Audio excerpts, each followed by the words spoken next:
The Juggernaut was known in life as Horace Breaker Mahoney.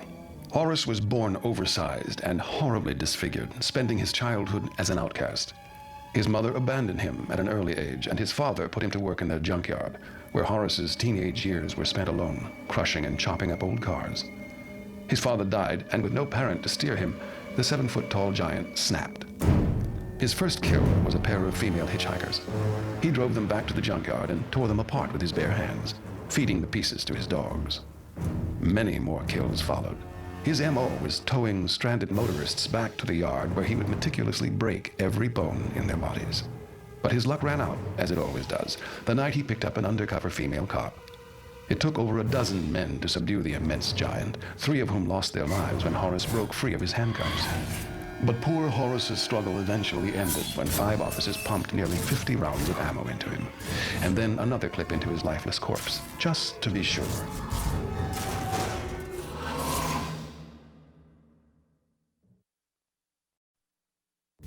The bound woman's name was Susan LeGros. Born with a silver spoon in her mouth, Susan had it all. Her parents were the wealthiest people in town, which made Susan the most popular girl at school. Life couldn't have been more perfect, but Susan's one flaw was how she treated men. Flirting and toying with whomever she chose, she left a long trail of broken hearts. Her friends warned she'd live to regret her ways, and they were half right. In Susan's senior year, she dated the star football player Chet Walters. The night of the senior prom, Chet caught his prom queen in another boy's arms. The next morning, the boy was found clubbed to death, and Susan was missing. 2 weeks later, Susan's body was found, buried beneath the football field's 50-yard line, bound in rope and strangled to death. Arrested and put on death row, Chet's last words were, "The bitch broke my heart, so I broke her neck." That jealous monster would have made a nice compliment alongside Susan. Such wretched words and behavior, but his results were quite fitting.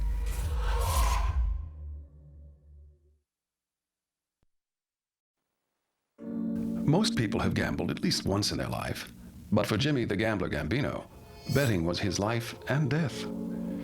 The son of a bookie, Jimmy spent his childhood days at the track instead of at school, and his nights in the gambling dens of seedy bars. Eventually, Jimmy opened a booking business of his own. Unable to turn down a bet, he barely covered his payoffs. Jimmy's reputation caught the attention of made man Larry the Finger Vitello. Larry approached Jimmy to place a large bet on the long shot in a heavyweight fight. Jimmy knew the risk, but needed to uphold his reputation, so he shook hands with Larry and sealed his fate. As his fighter took a deciding blow, Jimmy fainted to the floor. When Jimmy came to, Larry had arrived to collect his winnings, but Jimmy was cleaned out, so Larry made an example out of him. Actually, several small examples. He chopped him into little pieces, wrapping them in cellophane and dumping them into the ocean. Together they formed the pieces which completed my search for the torso.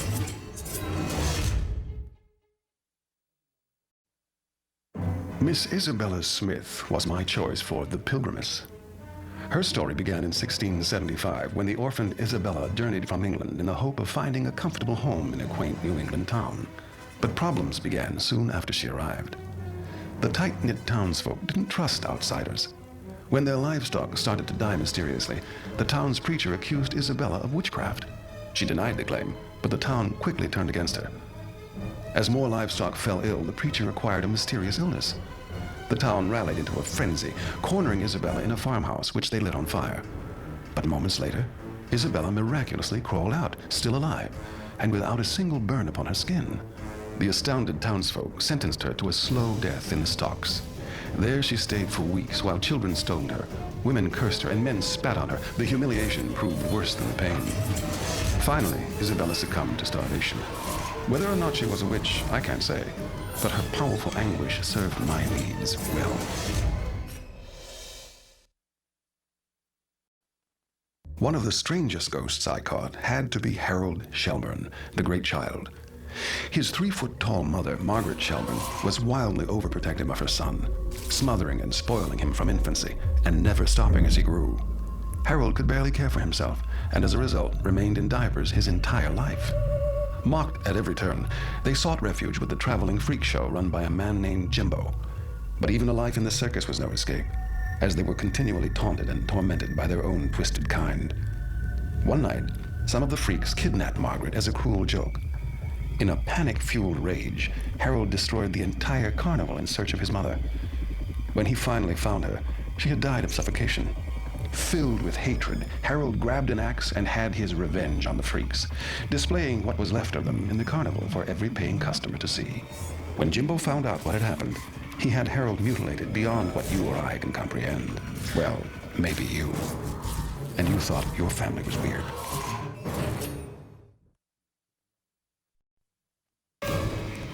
Ryan Q, the man who became the Jackal, was born in 1887 to a prostitute. Ryan later developed a sick and insatiable appetite for the female gender, attacking prostitutes and stray women with the cunning of a wild animal. As a means to cure his insatiable appetite, Ryan committed himself to Borehamwood Asylum.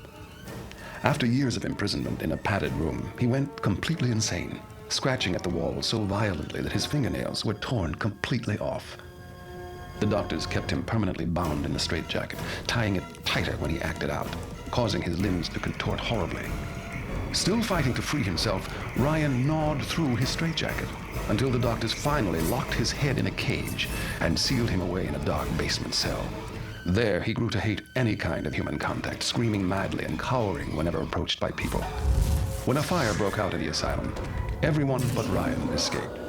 He chose to stay behind and meet his deserved fate.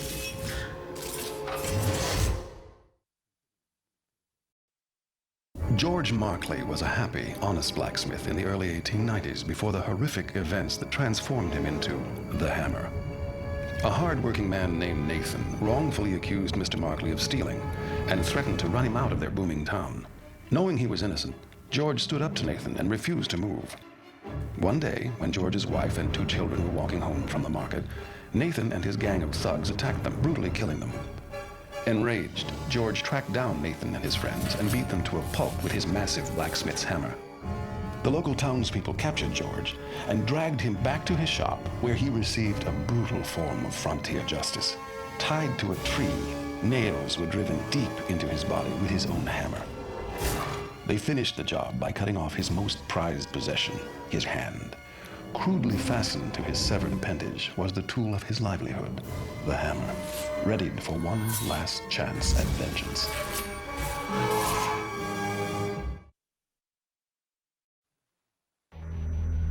The Angry Princess was a young woman whose beauty became her ruin.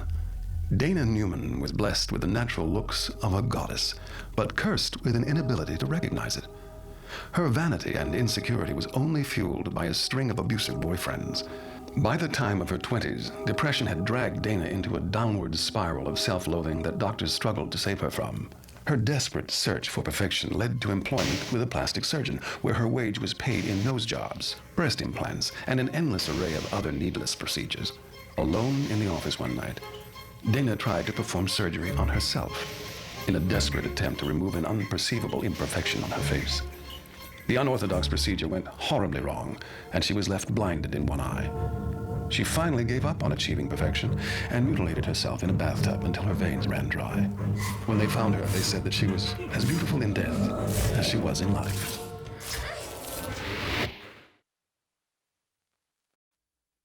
My easiest choice had to have been The Withered Lover, considering Jean Criticos was my nephew's wife.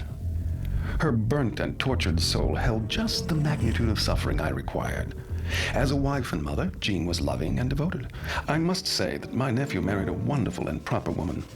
But their happiness came to a fiery end one fateful night.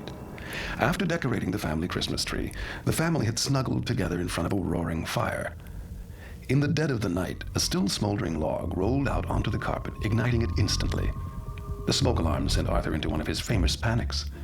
He rushed down the hall to save his children, assuming, of course, that his wife would head outside. Arthur soon realized he had assumed wrong. The firemen kept Jean's family from going back in after her. Poor Arthur was devastated by not saving her, but her oh-so-tragic death served my needs perfectly.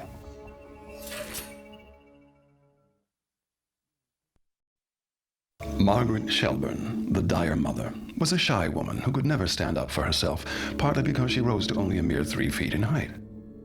Since childhood, she was stared at for her pint size. Her own mother would even sometimes dress her like a doll. Margaret didn't care, as long as she found some perverse form of acceptance. A carnival barker named Jimbo put her on display in his freak show. Life was horrible, being an attraction for people to gawk at. One night, while sweeping up a donkey pen, she was raped by the tall man. She spawned a beastly offspring of her own. Oh, she loved her dear son Harold, more than life itself, never letting him out of her sight. The circus workers teased and tormented them relentlessly, a conflict that played itself out with bloody resolve that left nearly the entire circus free of life, including poor Margaret and Harold. Well, as they say, there's no business like show business.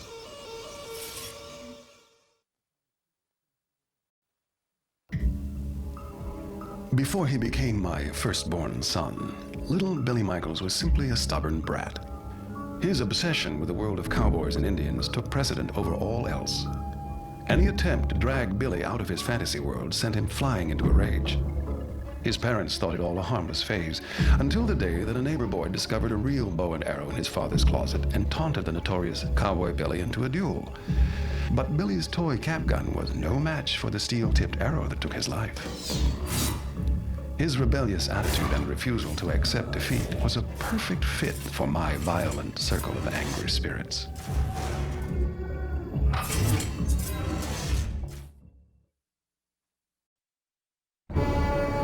The Torn Prince was a boy born in 1940 by the name of Royce Clayton. At 17, Royce was a star slugger on his baseball team. Every college in the country courted him, all offering first-class tickets out of his miserable small-town life. But fate threw Royce a curveball in the form of a local greaser who challenged him to a drag.